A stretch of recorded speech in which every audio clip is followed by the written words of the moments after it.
Oi, você está ouvindo o 451 MHz, o podcast de quem lê até com os ouvidos. Eu sou o Paulo Werneck. Para quem não me conhece, eu sou editor da revista 451. E para quem não conhece a revista, eu vou dar uma explicação rapidinho para vocês. A revista tem esse nome por causa do romance Fahrenheit 451, do Ray Bradbury, que está publicado no Brasil pela editora Globo. Esse romance ficou famoso depois de ter sido adaptado para o cinema pelo Truffaut, nos anos 60, e recentemente ganhou uma nova adaptação pelo canal HBO. Nessa história, os bombeiros saem às ruas não para combater incêndios, mas na verdade eles carregam maçaricos que são utilizados para queimar livros e bibliotecas. Eles recebem denúncias e vão atrás desses leitores clandestinos que guardam livros dentro de casa. Só que um desses bombeiros, na verdade, quando ele vai recuperar um livro no meio de um incêndio que ele mesmo provocou, o coração dele balança e ele resolve entrar para uma turma de leitores iluministas que resolvem preservar o patrimônio literário da humanidade. Então esse foi o nome que inspirou o nome da revista dos livros, que é como a gente chama a 451. Quando eu e a Fernanda Diamante criamos a revista em 2017, a gente quis reunir num só lugar todas as informações sobre os livros que são publicados no Brasil, que é um patrimônio enorme de muitas editoras que levam livros para as livrarias, e esses livros têm que chegar na mão dos leitores. Todo mês a revista traz um apanhadão de resenhas, de críticas, comentários, reportagens, perfis e um listão de quase 150 livros em mais de 20 áreas diferentes. Só que tem certas coisas na vida que não dá para fazer lendo. Nem livros, nem a 451. Por isso a gente resolveu fazer esse podcast. Seja bem-vindo ao primeiro episódio. Bom, só mais uma coisa sobre o nome do podcast. A gente que é de humanas, como dá para perceber, resolveu pegar uma licença poética e misturar a escala de medição da temperatura Fahrenheit com a escala de comprimento de onda do rádio, o megahertz, e criamos o 451 MHz. Esperamos que os físicos nos perdoem. Bom, e esse primeiro episódio do 451 MHz já nasce especial. Ele vai ao ar no dia de abertura da Festa Literária Internacional de Paraty, que, como todo mundo sabe, é o grande momento para quem gosta de literatura no país. De quarta-feira até domingo, vários escritores internacionais e brasileiros vão levar a Paraty os seus livros, as suas ideias, vão debater ciência, arte, literatura, meio ambiente, cinema, música popular, teatro, enfim, uma série de assuntos que todos os anos a Flip traz para Paraty, colocando eles sempre em diálogo com outras artes. Para falar sobre a Flip hoje, nós convidamos a Fernanda Diamante, que é curadora da festa literária. Também vão estar aqui um macaco velho de Paraty, que é o Paulo Roberto Pires, nosso colunista, e também dois jovens autores, a Jarid Arraes e o Miguel del Castillo, que vem falar sobre os livros que eles estão lançando em Paraty. E também teremos a presença do Chico Sá com a Tati Bernardi. Os dois resenharam o mesmo livro para 451, a coletânea de contos Cat Person, que é o nome de um conto que deu o que falar ao ser publicado na New Yorker e que fala um pouco das relações humanas, das relações sexuais e amorosas na era do emoticon. A Roberta Stella Dalva também vai estar presente aqui. A Roberta é a organizadora do Slam, que vai ser levado ao palco da Tenda da Matriz na sexta-feira, e ela também vai falar sobre a presença da literatura negra e da literatura que é feita com o corpo e com a voz, que é o Slam. Bom, vamos abrir a conversa agora falando com a Fernanda Diamante, que é a curadora dessa edição da Flip e uma das fundadoras da revista 451. É uma honra ter você aqui, Fê. Muito obrigado pela presença. A gente vai conversar um pouco sobre a programação da Flip, que está começando agora, com 33 autores, entre brasileiros e estrangeiros, que vão se apresentar em Paraty a partir de quarta-feira até domingo, em 21 meses. Isso. Bom, essa Flip 2019 tem um autor homenageado, um clássico da literatura brasileira que dialoga com os dias de hoje, que é o Euclides da Cunha. Como é que foi a escolha desse homenageado aí para reger a programação desse ano? Tem até uma coisa curiosa sobre isso, porque quando me chamaram para fazer a curadoria, eu tinha certeza absoluta de que o Euclides já tinha sido homenageado. Eu tenho uma relação super forte com ele, que vem do Teatro Oficina, de quando eu acompanhei ali as peças, as montagens do Zé Celso no começo dos anos 2000. E eu acho que porque o Oficina já tinha ido a Flip por causa de outro autor, acho que Oswald de Andrade, eu confundi, assim, achei que ele não estava disponível para mim. E aí tava num jantar, numa conversa, e comecei a falar um pouco dessa coisa importante que é esse momento político, que já vem de uns anos, né, que culminou nessa eleição, e pensando um pouco que precisava ser uma coisa que tivesse muito a ver com política. E aí, Graciliano já foi, Euclides já foi. Não, Euclides não foi.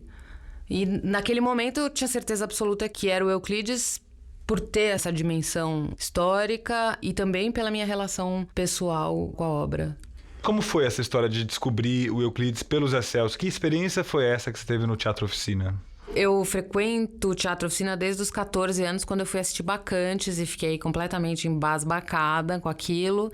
E eu comecei a frequentar loucamente ali, assistir todas as peças. E quando ele começou a montar Os Sertões, eu comecei a me envolver com a parte de texto, que é a minha praia. Então, nessa época já era amiga de várias pessoas do elenco e comecei a editar os textos ali um pouco na brincadeira. A coisa foi ganhando consistência e eu passei a ter um trabalho enorme, porque era um elenco de 80 pessoas, tinha viagens, foram para Alemanha, para Canudos.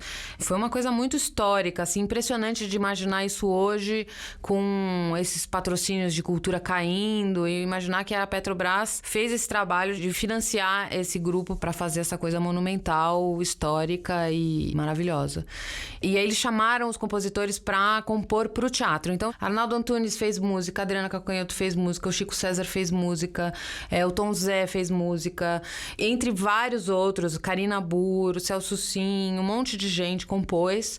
E isso vai ser o show de abertura da Flip desse ano. A ideia, então, é a homenagem ao Teatro Oficina estará nesse espetáculo, que vai incorporar as crianças e jovens de Paraty para fazer uma cena, como ele fazia também no teatro. Ele fazia com as crianças do bairro do Bexiga, e quando ia para Canudos, com as crianças de Canudos, e quando ia para Alemanha, com as crianças alemãs. E a ideia da gente é fazer oficinas antes do show, ensaiar uma cena que tem essa participação da cidade de Paraty. Então vai ter uma coisa de trazer Paraty para o espetáculo de abertura e trazer esse repertório maravilhoso. São canções com letras do Euclides da Cunha e que foram musicadas por essas pessoas incríveis. Também é uma releitura, porque aquilo foi montado nos anos Lula, as questões eram outras, a política era outra, e agora acho que isso vai ser repensado à luz de hoje, né? Mas é interessante porque não se resume também a uma visão pessoal sua sobre o Euclides, né? Você apresentar ele com toque de Zé Celso, você muda o Euclides, né? Você não está ali apresentando aquele autor empoeirado de 100 anos atrás, e sim um cara que foi reinterpretado por um dos grandes artistas brasileiros do nosso tempo, que é o Zé Celso.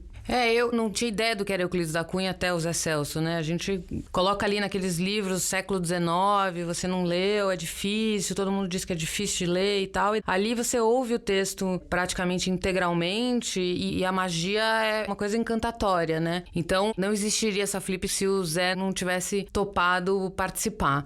E aí me veio essa ideia de chamar o Ailton Krenak para dividir a mesa com ele. Eu acho que os dois têm essa força quase xamânica, assim, e os dois toparam, foi maravilhoso, realmente. Eles vão estar na noite de sexta-feira, às 20h30, na mesa Vaza Barris. Vamos aproveitar para falar dos nomes das mesas, né? Assim, quem frequenta a Flip, nesse ano, sacou uma novidade aí na forma de batizar as mesas, né? Que ideia foi essa que você teve com esses nomes? Vaza Barris, o que é?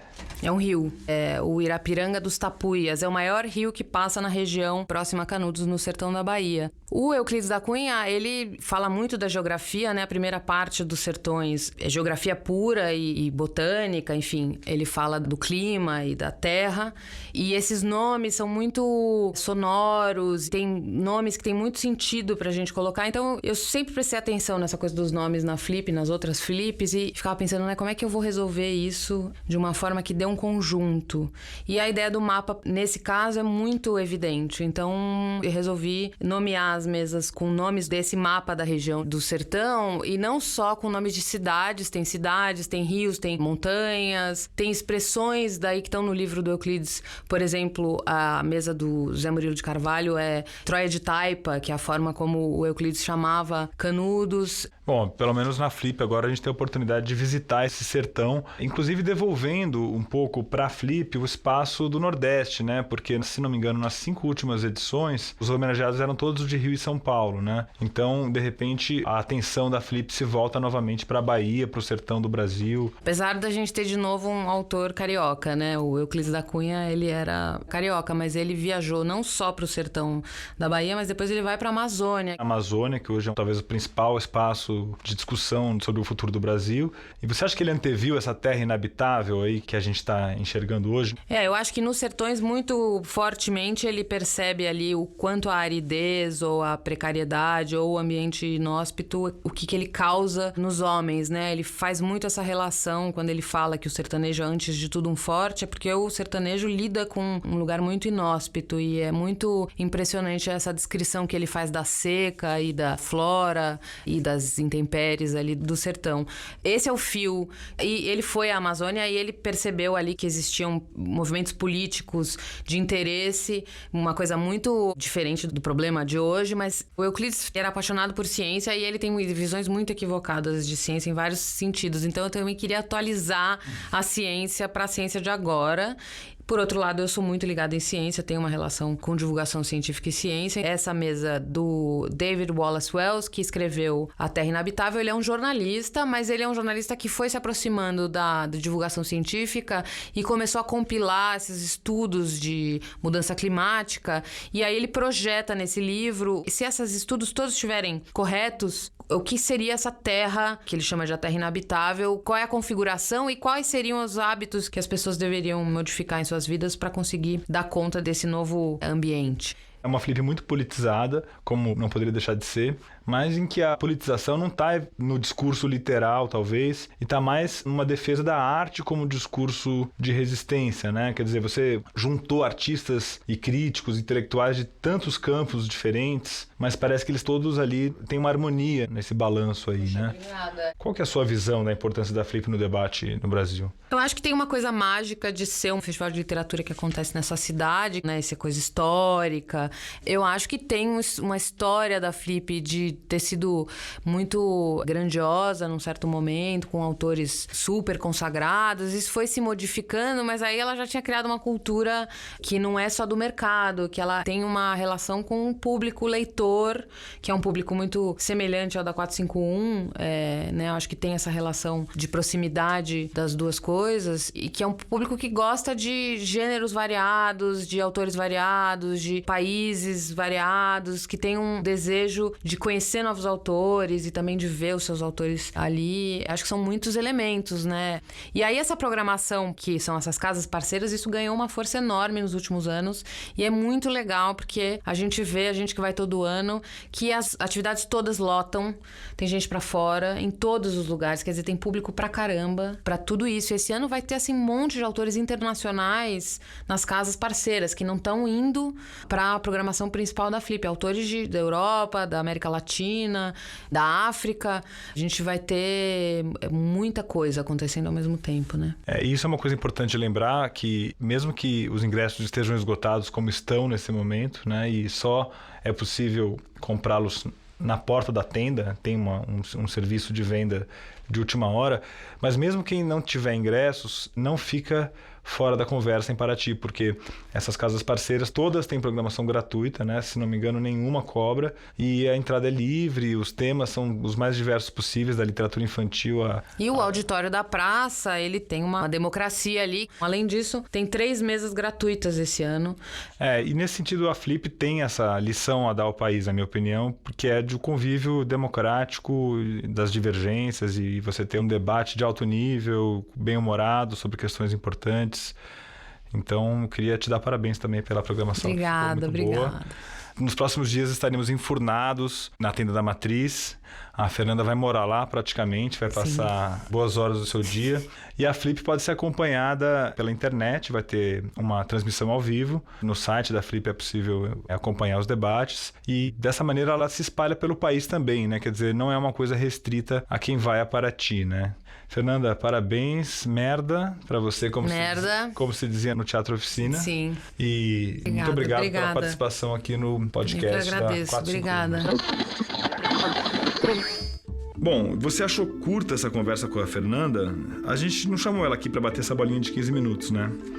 Se a gente fosse colocar todas as conversas do 451 MHz na íntegra, daria mais de 4 horas de gravação cada programa.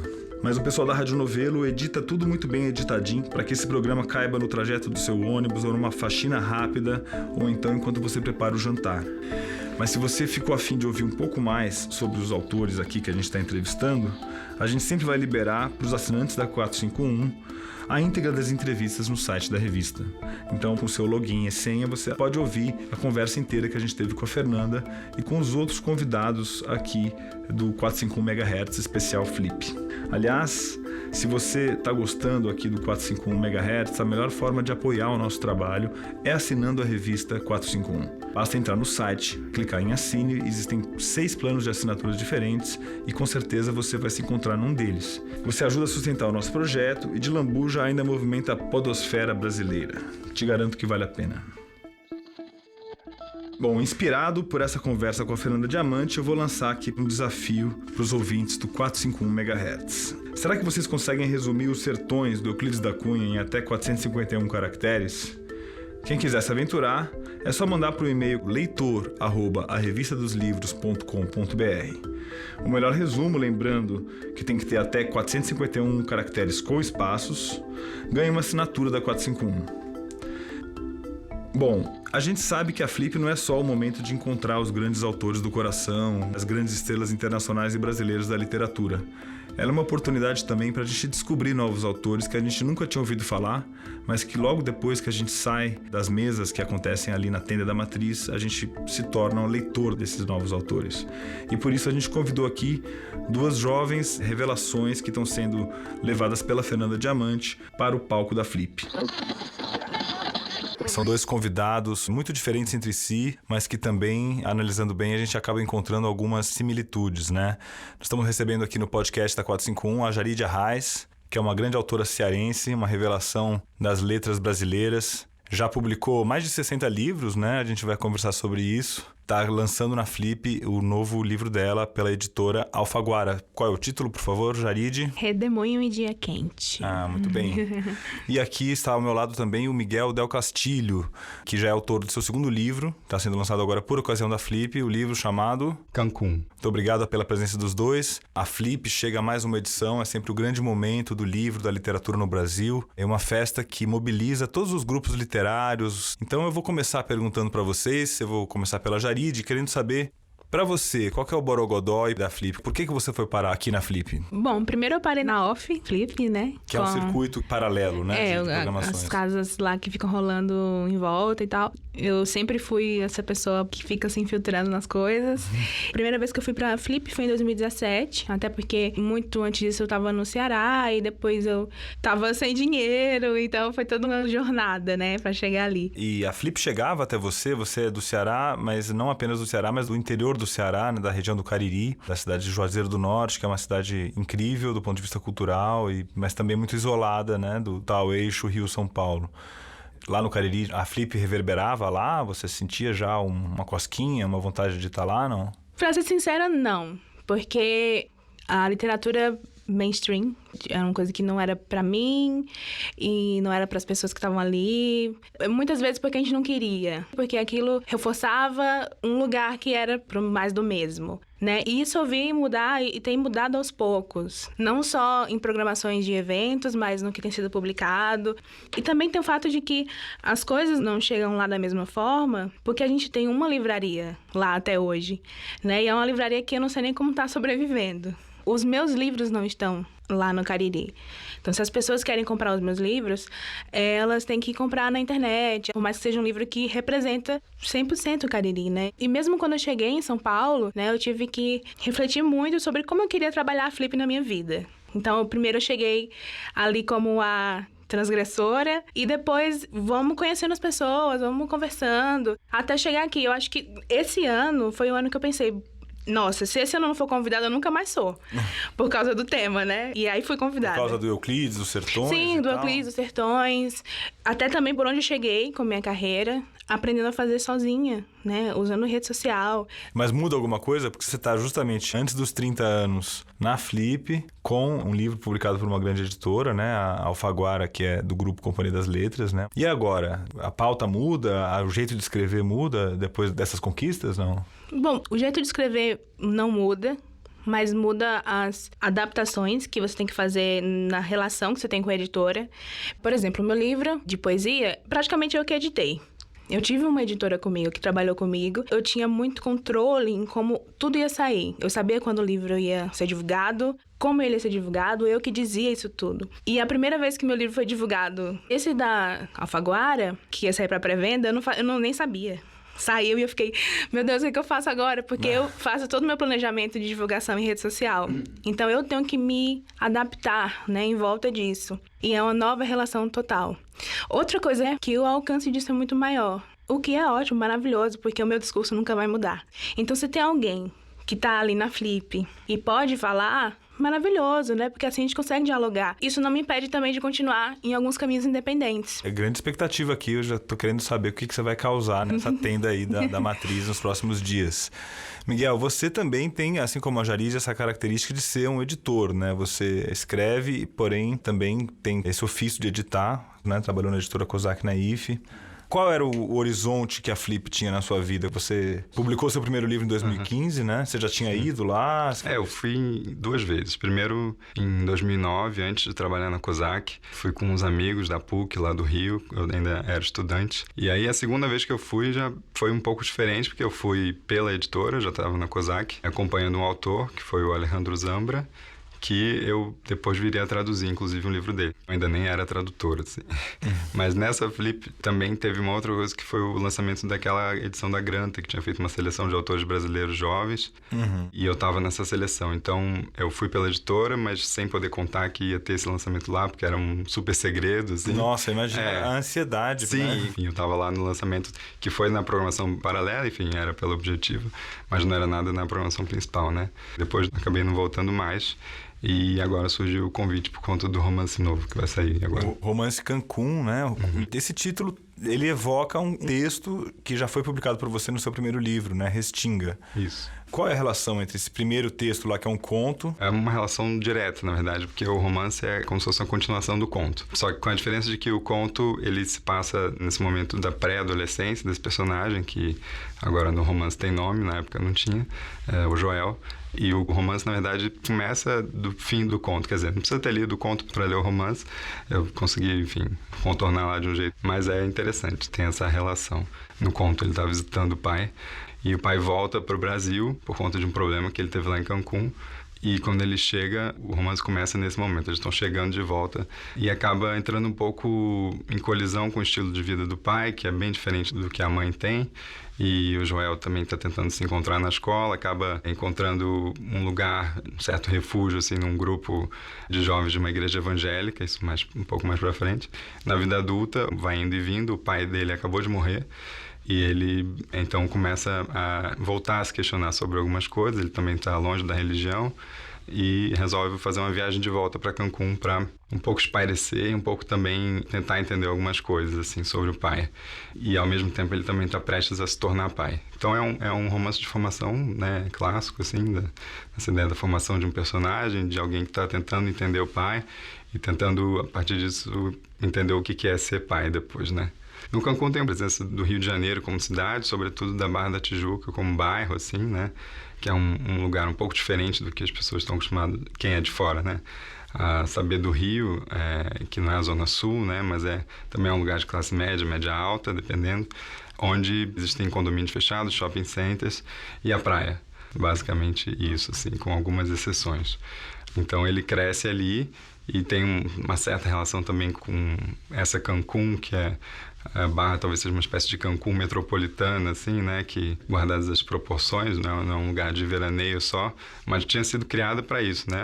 É inclusive projetado pelo Lúcio Costa, que é o mesmo urbanista de Brasília, então tem a mesma ideia de um lugar que você passeia de carro, não a pé.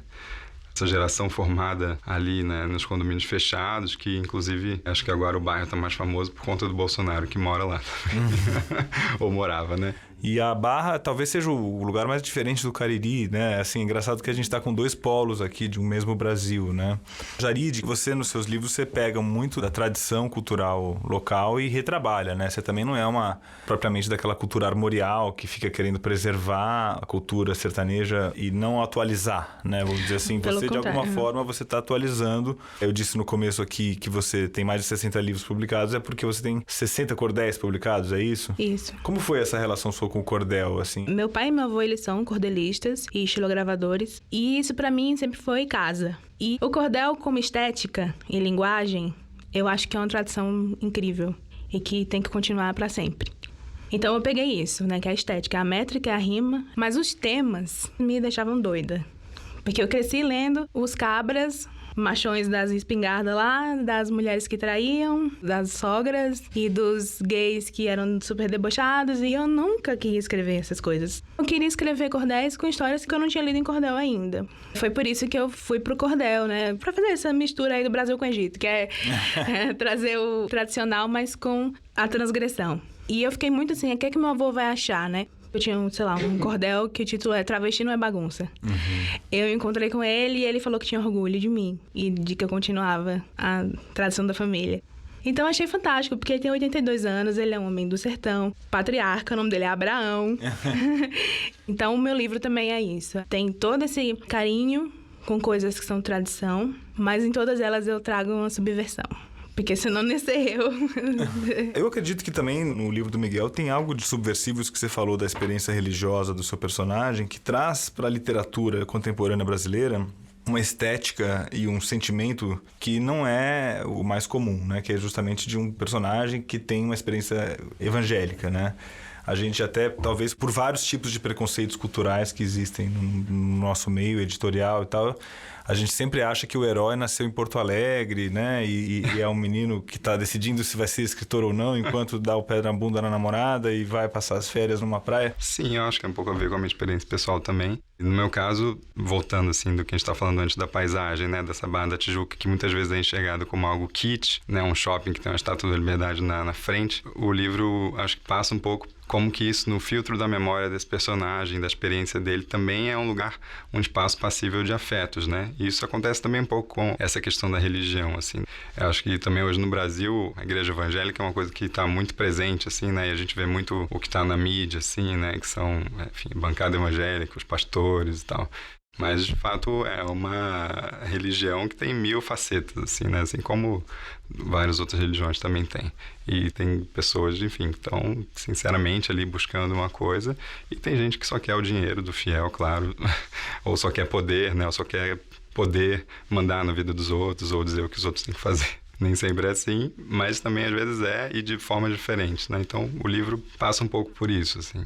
E a sua experiência de leitura vem também da cultura religiosa, porque em certas denominações evangélicas a leitura é muito forte, né? Sim, Você lê a Bíblia sim. regularmente? Sim, e também tive essa fase, assim, na adolescência de também ler bastante, mas também, enfim, acabei misturando isso com outras leituras, né? Muito bem, eu queria agradecer muito a esses dois jovens autores. Obrigado. Da Flip, 2 revelações da literatura brasileira que a Festa Literária Internacional de Paraty está trazendo agora para os holofotes. Boa Flip para vocês. Obrigado. Obrigada.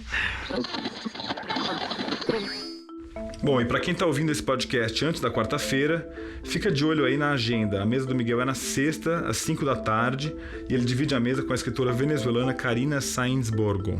E a Jarid vai falar no sábado, também às 5 da tarde, junto com a americana Carmen Maria Machado. Chegamos agora ao terceiro bloco do 451 MHz.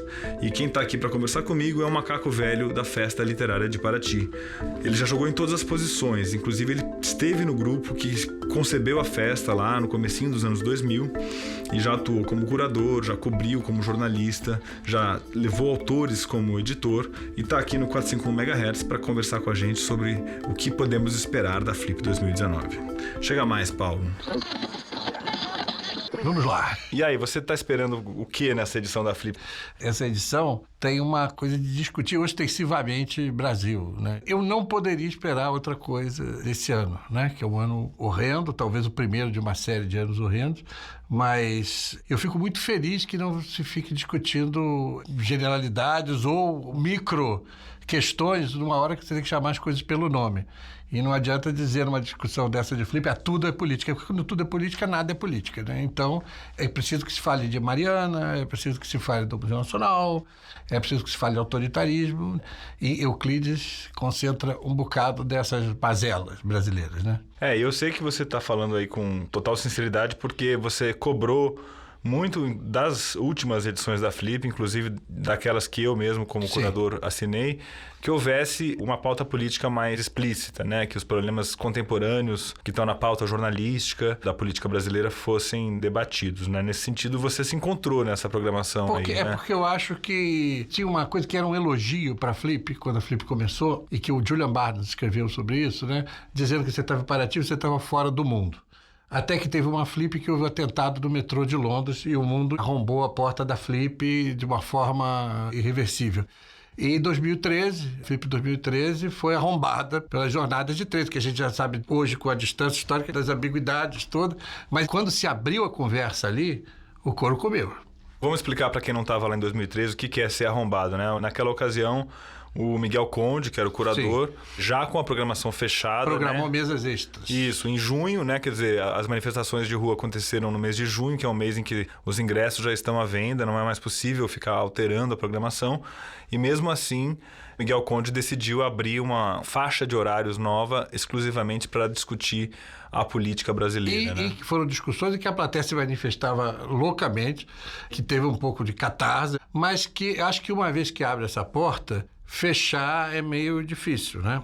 Esse ano, então, em 2019, isso assume uma proporção e eu acho que a Flip está refletindo muito bem esse momento. Você é um grande leitor de literatura e também um leitor muito idiosincrático, né? Euclides está nos seus autores do coração? Não, é um cara que eu li pouco na vida, não acho que tenha lido muito bem e não está no meu coração. Mas eu acho admirável, fico meio fascinado pelos sertões. Agora, procurando reler, não consegui engatar de novo, mas vi vários encantos na Terra que eu nunca tinha visto antes. Que o clichê dizia, né? A Terra é muito chato, a luta é muito bom, o homem menos, mas a luta é muito bom, mas a Terra com aqueles delírios, fascínio pelo cientificismo e tal, eu achei incrível aquilo. Tem sempre esses efeitos colaterais da Flip, né? As pessoas acabam indo ler ou descobrem alguma coisa. Você está presente lá desde a primeira edição. Sim. Você pertence também ao núcleo duro que ajudou a criar a Flip, né? Que participou de conversas iniciais e concebeu mesmo. Na primeira eu trabalhei com o Flávio Pinheiro na montagem da primeira programação. A gente foi para Renoir, o Festival Literário País de Gales, que inspirou a Flip. E eu saí antes de coisa porque virei editor. E há uma óbvia incompatibilidade nessas duas atividades. E aí a primeira Flip eu estava com um livro da editora para quem eu trabalhava na época, que era Planeta, do Brasil. Então você já jogou em todas as posições ali? Já. E aí, como é que ela mudou? O que mudou? O que não mudou? Mudou da primeira para a segunda, né? De um sobradinho de Paraty para 12 mil pessoas na cidade. Isso foi um grande salto. Ela funcionava na Casa da Cultura, né? E graças às boas relações da Liz Calder, ela conseguiu trazer para um evento que nunca tinha acontecido num país que as pessoas têm uma ideia mais ou menos do que é, né? Ela consegue trazer o Eric Hobsbawm, o Julian Barnes, o Hanif Kureish e o Dom DeLillo para um evento em Paraty, que tinha muita gente, mas na edição seguinte foi uma loucura. Aí vocês deram um elenco de estrelas também, Paul Auster, Chico Buarque, Caetano, todos na mesma Flip, que é a Flip mais estrelada que já teve, eu acho. As mudanças, elas são sutis, vai mudando aos poucos, vai mudando a relação do público com aquilo. É aquela história, né? Tem muita gente que acha que a Flip é um horror porque é superficial. Tem muita gente que acha a Flip é um horror porque a Flip é muito cabeça. Tem gente que acha que a Flip é um horror porque ela é totalmente de esquerda. Tem gente que acha que a Flip é um horror porque ela é totalmente de direita, né? Mas o que eu acho que isso aí é uma espuma. O que importa é o seguinte, tirou uma relação provinciana que o Brasil tinha com autores. O autor chegava, era uma coisa muito séria. Das primeiras ainda tinha isso. E eu acho que aproxima o Brasil, que era um distante país, coloca o Brasil no circuito internacional de festivais, que é uma coisa importante, porque qual é o grande barato, pelo menos para mim? É você ficar 4 dias, 5 dias falando de livro. Felizmente, a gente não fica mais na Ilha da Fantasia, ou seja, a gente discute questões mais concretas e interessantes. Não tem a ver com o mercado. E todo mundo que é editor, já trabalhou em editora, sabe que não vai ficar mais rico ou mais pobre porque tem autor na Flip. O que é importante é que eu acho que dissemina um pouco essa intimidade com o livro. Muito bem, Paulo Roberto Pires, muito obrigado. E vamos vê-lo no palco e também nos bares na Vida Boêmia de Paraty nos próximos dias. Espero que sim. Agora eu queria fazer um parênteses para falar de 2 projetos da Amazon Kindle que está apoiando o 451 MHz desde o primeiro episódio. Eu queria falar da coleção Identidade, que é uma coleção de coletâneas de contos de autores selecionados no portfólio das principais agências literárias brasileiras. Então, para quem quer ter uma ideia do que é a literatura contemporânea brasileira hoje e o que passa na cabeça do escritor brasileiro, a coleção Identidade é uma bela pista. E eu queria falar também sobre Dama de Paus, o livro da Eliana Cardoso, que acaba de ganhar o prêmio Kindle de Literatura. A Eliana Cardoso é uma autora consagrada, ela tem livros em grandes editoras, e ela acaba de publicar Dama de Paus pelo KDP, que é a ferramenta de autopublicação da Amazon. A gente convidou a Eliana Cardoso, que vai estar presente em Paraty no Dia do Autor Independente, uma programação especial que a Amazon Kindle está fazendo no sábado em Paraty. A gente convidou ela para falar no Zap do 451 MHz sobre o livro e sobre o prêmio. Oi, Paulo. O prêmio Kindle me deu a oportunidade de falar da aflição dos autores que nunca sabem se vão conseguir publicar seus livros. Para resolver esse problema, o KDP está aí. Adorei a experiência no KDP. O aplicativo é muito simples, democrático. A montagem do livro é como um jogo de cartas, com sequências imprevisíveis. Você tem de ler e me dizer o que pensa. Obrigada. Bom, além de literatura, claro, as coisas que a gente discute na Flip tem muito a ver com as relações humanas, com as relações amorosas e às vezes até com as relações de família. Esse é um núcleo importante da programação da Flip 2019, que traz entre os seus convidados internacionais a Kristen Hupenian, que é uma escritora americana que causou na internet no ano passado, quando ela publicou um conto na revista New Yorker chamado Cat Person. Esse conto, ele fala sobre um casal que se encontra no cinema em Nova York, um cinema alternativo, e esse casal tem um envolvimento amoroso que não termina muito bem. Então nós convidamos os 2 resenhistas que escreveram sobre o livro na 451. A Tati Bernardi, que é escritora e roteirista, e o Chico Sá, que também é escritor, estão aqui com a gente para falar sobre sexo, literatura e Cat Person.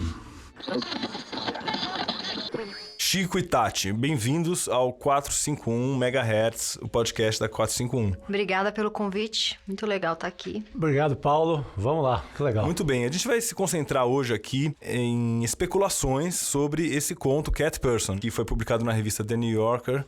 E lá nos Estados Unidos ele foi um fenômeno de leitura, de compartilhamentos e opiniões. Inclusive no Brasil esse conto teve repercussão e agora está sendo publicado pela Companhia das Letras. Narra um encontro mal sucedido, na verdade, entre uma menina de 20 anos e um cara de 34 que se conhecem numa situação banal no cinema, acabam se envolvendo, trocando mensagens. E esse conto ele ficou muito conhecido por parecer uma certa crônica do amor nos tempos do WhatsApp, né? Eles trocam emoticons, né? Vocês queriam fazer um resuminho de que história conta esse conto?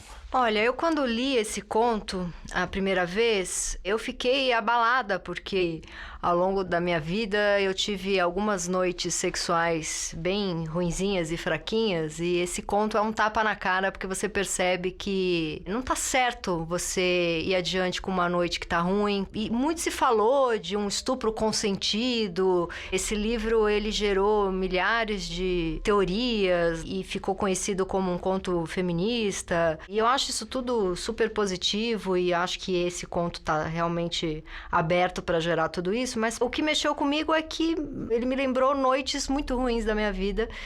E nenhuma dessas noites eu senti que eu estava sendo estuprada ou que eu sofri algum abuso. Simplesmente me faltou ali experiência ou um pouco mais de atitude para falar pro cara, olha, eu sei que eu já tô aqui na sua casa, pelada na sua cama, a gente já fez algumas coisas, mas eu queria parar a noite por aqui.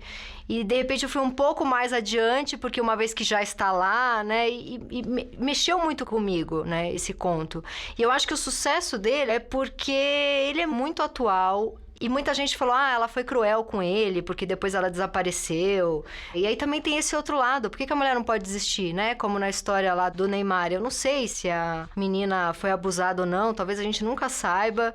Mas eu fiquei muito chocada é que todas as redes sociais comentaram justamente isso. Uma vez que ela aceitou ir pra lá e já tava no quarto, por que ela não transou com ele? Então é isso, da mulher não poder desistir porque já tá lá. Eu acho que esse é o poder do texto. Mais do que uma militância, apesar de que isso certamente passa por feminismo. Mas eu li esse livro todo pensando muito em psicanálise, no mal-estar da civilização. Porque também tem outros choques ali que acontecem. Tem um choque de gerações, ela tem 20 anos, é uma millennial, o cara já tem 34, né? Eu acho que às vezes o WhatsApp, as redes sociais, o Tinder, a gente tá ali num papo com a pessoa e às vezes intelectualmente bate muito e não tem química. Da mesma maneira que às vezes tem uma super química e aí você vai conversar, pelo menos sexualmente, eu sou muito movida a ter essa troca intelectual. Então, se alguém é muito rápido na piada, perspicaz, faz comentários extremamente irônicos e inteligentes, isso pra mim já é 50% do caminho andado, assim. Eu já vou estar com tesão na pessoa. Só que chegou lá e não tem química, o beijo não encaixa, a pessoa tá com CC, com bafo, com chulé. Às vezes até, sei lá, às vezes a gente até gosta do sovaco e do chulé, mas isso é meio chocante, porque você criou toda uma fantasia, ela ficou meses trocando mensagem com aquele cara, né? Foi uma decepção. A troca virtual fez ela criar milhares de fantasias e histórias na cabeça dela. No texto tem muita fantasia amorosa. Sim. E pouca fantasia sexual, né? Ela fala no sentido de romance mesmo. Há uma aposta ali subliminal de romance. Sim. Qual que é a história que ela conta, Chico? Vamos lá, aos seus olhos. Assim, o que mais forte que eu achei no conto é você entrar na cabeça de uma mulher que vai transar com um cara e aí você se coloca nas 1000 situações que você esteve. Finalmente você entendeu o que estava passando na cabeça delas, então. Sim, a narrativa inteira é sobre expectativa, né? É tanto que ainda só no virtual tem decepção. A cada 5 minutos que um demora... Parece que estão esperando os próximos vazamentos do Intercept, sabe? Parece muito dependente de palavras, Quando eles vão transar, foi criado ali uma epopeia inteira para aquele momento. Para aquele momento. Tem muita expectativa. Não tem jantar, não tem coisa antes, não tem um beijo no portão, não tem nada de história possível ali antes da transa. Então joga uma carga fodida pra hora H. O conto, embora seja escrito em terceira pessoa, ele tem o olhar dela, né? E ela, do ponto de vista técnico, de escrita, de sexo, é muito bem escrito. Muito. Porém, ela descreve bem uma coisa que não é excitante, né? Quando nojento. Falam da pança ali, já mata, né? A história toda e tal. É golpe baixo, né, Chico? Vamos cá entre nós. Mas o legal, sabe o que é? Vai direto no físico, não fica com fuga intelectual ou de outra coisa. E é uma coisa que é muito um exercício masculino, é muito nosso. Na nossa macheza, a mulher... barriga, faz uma apreciação técnica do corpo, celulite, né? Não sei o que. Então, essa porrada dela vira uma porrada mesmo, porque a gente não tá acostumado a essa história, né? Sim. Tem essa... O cara não tem uma evolução como personagem, ela tem, né? Ela se torna complexa e ele Totalmente. Fica A única na evolução mesma, né? dele como personagem é a fantasia dela. Que ela torna ele super interessante e depois um babaca. E depois o orgulho dele, o orgulho macho ali de perder, Eu acho ela que não queria uma segunda vez, aquilo... E assim, isso não é, de novo, não é uma interpretação do livro, mas de como funciona a vida. Eu acho que o homem ali, pra performar numa primeira vez com essa menina que tem tanta expectativa, ele tá mais preocupado em não se decepcionar com o pênis dele do que dela se decepcionar ou não com a performance dele. Sim. Então, só o fato dele não broxar, de ter conseguido ali, na cabeça dele, transar com a menina... Já foi um sucesso, Já né? foi um sucesso. Não importa muito se ela tava com a cara feia, porque mulher faz cara feia mesmo, porque é charme. Acho que é um pouco isso, assim, que eu acho que todo esse movimento, essas discussões feministas estão servindo muito para os homens reverem isso. Eu escutava muito quando eu era mais nova, exatamente essa discussão toda agora em cima do Neymar, de, bom, mas você foi até lá e não quis transar, mas então por que você foi? Mas você tava já na cama, você tava já nua, mas então você já tinha deixado de fazer isso e isso. É tanto que tinha um clássico nisso, quem mora em apartamento, subiu, já é pra dar, entendeu? Eu tinha aquela subida pós-balada e tal. Eu tinha um amigo que falava, não há a menor chance de uma mulher subir na minha casa e não dá pra mim. Hoje em dia essa é a frase de um estuprador, mas há 15 anos atrás era a frase de um macho. Exatamente. Uma questão cultural nesse conto também, que é o fato de estar nos Estados Unidos, né? Talvez no Brasil as coisas tivessem sido um pouco mais rápidas. Não sei, né?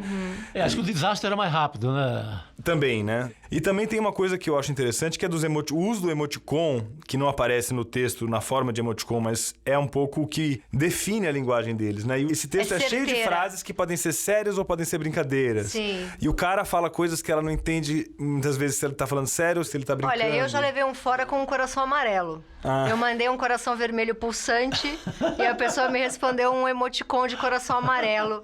E eu pensei, pronto, é a hepatite do amor, acabou. Eu lembro muito de quando houve aquela ação ativista do Agora Que São Elas, né? Que os colunistas homens cederam espaço para mulheres. E você, Tati, você numa piada cedeu pro Reinaldo Moraes, na sua coluna. Sim. E ele escreveu lá uns absurdos que saem da cabeça dele e sobrou pra você nessa história, sobrou né? Pra mim, E você agora fala muito em feminismo, você também, acho que sacou uma série de coisas, é isso? Eu acho que o feminismo ele é um aprendizado. Eu torci muito o nariz pro feminismo no começo, porque eu só conseguia ler e entender a parte chata e exagerada dele. Mas aí fui simpatizando. Agora com o Bolsonaro é impossível você não ser feminista, porque chegou num ponto que assim... a gente tem que ir pro extremo de bater em conservadorismo, em machismo mesmo. E tive filha mulher também, e amamentando, muita gente olhava feio porque eu tava com o peito de fora ali amamentando.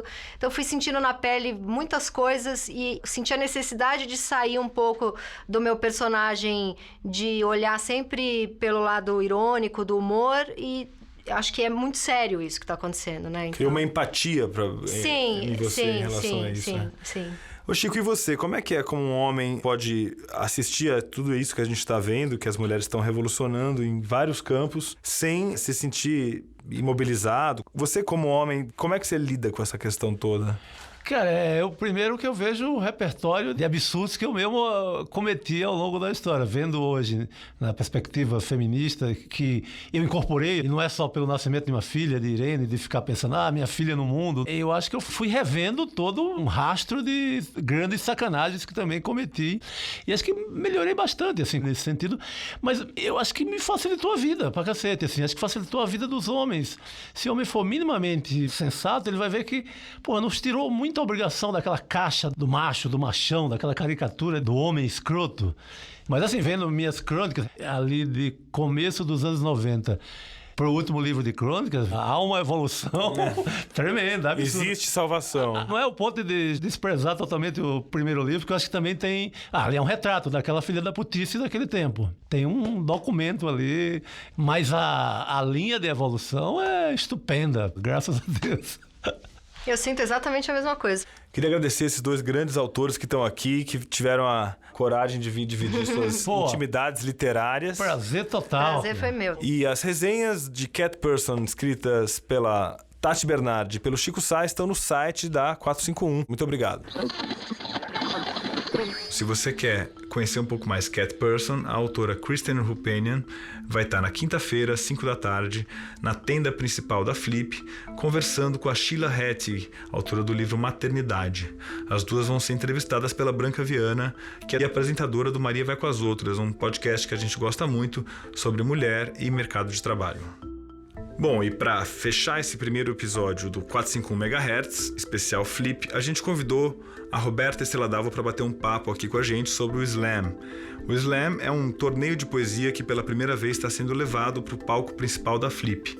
A Roberta organizou, convidou poetas do Brasil inteiro para falar seus poemas. São performances muito corporais, muito físicas, e esses poetas são julgados pela plateia. Então vamos falar com a Roberta e saber o que esperar dessa noite de Slam na Flip.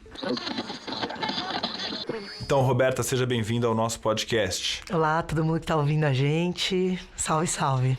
Muito bem, o que a gente pode esperar aí para essa noite que você está armando aqui na Flip 2019? Esse evento, né, que vai acontecer é uma construção que vem aí de uns 4 anos, né, desde que a gente fez o sarau de abertura. Tem uma vontade de trazer o slam para o centro da cena da Flip. E finalmente conseguimos chegar com essas vozes. Para quem tá ouvindo e nunca ouviu falar do slam, o slam é um campeonato de poesia falada que nasceu nos Estados Unidos na década de 80 e que hoje figura como uma das práticas da poesia performática assim, mais populares. Então na China tem slam, em Israel tem slam, no Polo Norte já teve slam, no Brasil tem slam, na Guatemala tem slam, no México tem slam. Hoje no Brasil a gente tem mais de 150 comunidades em 22 estados. Então a gente costuma falar uma peste, assim, uma praga que se espalhou, ainda mais numa onda que a gente vem, né, de silenciamento, são essas vozes que estão espalhadas. As regras são poesias de 3 minutos, no máximo sem acompanhamento musical, e poemas próprios. E júri popular. Então a gente vai ter isso lá, um campeonato de slam com pessoas, representantes, 3 de língua portuguesa e 3 de outras línguas. E coube a mim escolher, né, curar 6 dessas vozes, então foi bem difícil. E o que eu procurei foi trazer estéticas, linguagens, performances diferentes. Porque o slam é muita coisa, é diversidade. A principal característica é qualquer pessoa pode participar. Então, que o público tenha contato e sinta-se chamado a participar também, a escrever, a fazer slam. Eu acho que é isso que a gente vai ver no dia 12 à noite. Bem, então o slam é como o sertão, na frase do Guimarães Rosa, ele está em toda parte, né? E quem é que vai votar aí na tenda da matriz para o vencedor, já que é um campeonato? O público, o júri é popular, eles ficam com um quadro de notas e levantam, mas na verdade, a competição é uma desculpa para que se preste atenção na poesia, né? O Mark Smith, que é o cara que criou, ele vem com essa ideia de tirar a poesia só dos círculos acadêmicos, ou a poesia ser de um ou de outro, ou se você precisa, né, ter um preparo para ler ou para escrever e devolver para as pessoas. E, na verdade, também não é nada muito que, nossa, nunca aconteceu isso antes. É mais velho que andar para frente, falando português, né, da gíria. Porque a modalidade da poesia competitiva, já na Grécia já tinham lá os aedos. Na África você tem modalidades. No Brasil você tem o repente, né? Em Canudos devia ter alguns, né? Pois é. O Nordeste tem toda essa tradição, não só do repente. O repente é o mais conhecido, mas tem o martelo sincopado. O Brasil, ele é cheio de uma riqueza, né? Tem maracatus, que são competições orais, dessa riqueza. E muito vindo do Nordeste, com toda aquela influência, né, das cavalarias e o cordel e mourisca e tudo mais. Então, num país que a semântica, aula de redação, leitura, contato com livro, né, é uma coisa que não deveria ser, mas é privilégio no Brasil, né? Então, você pode, sim, fruir isso, você pode participar, você pode ouvir, sentir, você pode, sobretudo, escrever. Porque o que tem acontecido é que a molecada vai, olha e fala, se essa menina pode, eu também posso. E começa a escrever e não importa muito. Mas, né, tem uma crítica, às vezes não, mas a semântica do que está sendo dito e o vocabulário é pobre. Não se trata disso. Porque não se trata do rigor escrito. Se trata de uma voz que está ali, frente ao microfone ou não, né? Porque aqui é muito na rua que acontece, sendo ouvida. E não se trata de dar voz também. Eu ando tirando essa coisa de o slam da voz, a Flip da voz, a Flup da voz, ou o Sesc da voz. Não. Esses lugares fazem com que uma voz que já existe seja ouvida. Parece a mesma coisa. São caixas de ressonância mais do que um leão de chácara que está dando acesso. Porque ter uma voz não significa que necessariamente ela vai ser escutada. E eu acho que é isso que o slam, os saraus, esses lugares, né, onde as pessoas podem ser ouvidas, faz. Porque eu vou dar voz à mulher negra, dar voz ao indígena, dar voz à periferia. Não. Todas essas instâncias, essas pessoas já têm voz. Que ela seja ouvida vida, esse é o novo momento. É mais uma questão de dar ouvidos do que de dar a voz, Exatamente. Né? Pois é, e aí você encontrou uma forma muito esperta de navegar nesse caldo cultural que a gente está, do qual a Flip faz parte. Mas, na sua opinião, tá avançando? Porque a gente vê, né? Quem tá numa redação hoje recebe muito livro de poesia negra, coletâneas, que você vê de editoras bastante comerciais, estão investindo mesmo nesse discurso, né? Você acha que tá avançando? A publicação, pelo menos? Eu acho que tá avançando a custo de muita paulada, muito white tears, assim, muitas lágrimas, porque ninguém vai abrir mão do seu privilégio, do que se tem. Nenhum momento da história da humanidade se abriu mão espontaneamente do poder. Há um confronto. E às vezes, né, não, mas é muito... Tá, eu tô entendendo. Tem muita gente que fala assim, mas eu tô entendendo essa coisa da negritude. Tá, eu tô entendendo, mas não precisa falar assim. Fala com calma, que eu entendo, precisa gritar. Às vezes precisa gritar, porque o slam também é meio criticado às vezes. Não, mas eles gritam muito. Poesia não é isso, eles gritam. Eu falo assim, mas o slam não é sobre rigor escrito. Essa pessoa tá gritando, para de me matar. E se foi no slam o lugar que ela achou pra falar isso, você tá entendendo o que ela tá falando? Não tem semântica se não tiver vida. Não tem vocabulário se não tiver uma mão escrevendo, tio. Tem uma coisa interessante da retomada do espaço público, né? A ágora, né? Você discute os problemas da cidade na ágora. E que você precisa pra isso? Corpos. Pessoas que querem ouvir, pessoas que querem falar. Então, tá acontecendo uma coisa que é... Se isso não for revolucionário... Eu nem gosto de usar revolucionário. Um levante, eu não sei o que é. Maravilha, vamos todos ouvir o slam da Roberta na Flip, vai ser na sexta à noite. Sexta às 10 da noite e também no sábado vai ter uma programação aberta, público, quem quiser ir lá arriscar, só se inscrever na hora, que o Emerson Alcalde vai apresentar a programação da Flip mais na Casa de Cultura. E também vou estar lá com a Joelle Taylor no programa do Oi Futuro Pontes, fazendo oficina com a molecada lá de Paraty, da periferia, uma semana antes, pra essa molecada poder participar. Então tem várias programações de slam, eu tô bem feliz que essas vozes vão estar no centro, né? No auditório da praça, que essas vozes vão ser ouvidas. Tretas é com nós mesmo, mas elas são tretas pra gente construir um mundo novo. A gente implodir, essa força de implosão precisa cair, essas torres precisam cair. É fogo na Babilônia mesmo, mas pra que nasça como uma fênix, uma coisa melhor para todos. Porque se a paz não for pra todos, ela não vai ser pra ninguém. Enquanto tiver uma pessoa, ninguém vai estar em paz. Então que a gente caminhe para uma sociedade mais justa, mais igualitária, mas para ter paz tem que ter justiça e igualdade, sobretudo. Falou e disse, não tenho nada a acrescentar, queria agradecer. O podcast está sempre aberto para você, espero te ouvir mais vezes aqui. Muito obrigado. Obrigada a todo mundo, um abração. Só para lembrar que cada uma dessas conversas está disponível na íntegra no site da 451. Basta entrar em 451.com.br e procurar a página do 451 MHz.